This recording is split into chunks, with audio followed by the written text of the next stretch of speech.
Dun, dun, dun. Europeans' response to the empire.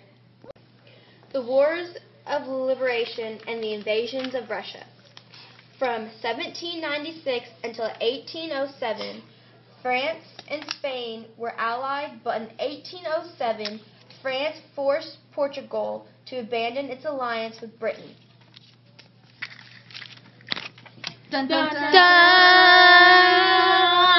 Europeans' response to the empire. In 1808, he kept communication with the upper class, and they prepared to collaboration with Napoleon.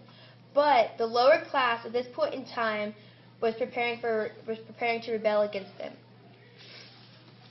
After the war in 1809, the French army marched into Austria and won the Battle of Wagram and deprived Austria of a lot of its territory and roughly 3.5 million subjects and army. We want your stuff.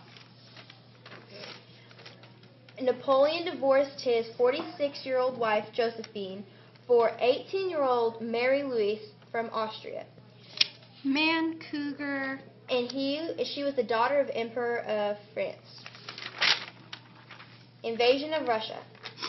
The failure of Napoleon's marriage negotiates with Russia emphasized the shakiness of the France and Russian alliance concluded at Tilsit.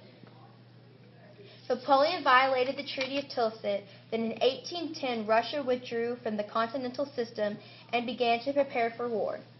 Napoleon was determined to end the Russian military threat. He amassed an army of more than 600,000 men and France with 400,000 men. The Russians had only about 160,000 troops total. Russia cut off all of Napoleon's supply to decrease his army and to avoid war because it wouldn't have been a fair war and they did not want to have the war. You can have anything. But Napoleon still stayed because he wanted the war to happen. I want it to happen. In September of 1812, Russian government gave him the war he had been wanting. Napoleon lost 30,000 of his French army, and Russia lost twice as many, but Russia still won the war, despite the unfairness of the men. Napoleon tried to give Russia several peace offerings, but they denied them all. So instead, they started preparing for a war with him in Paris.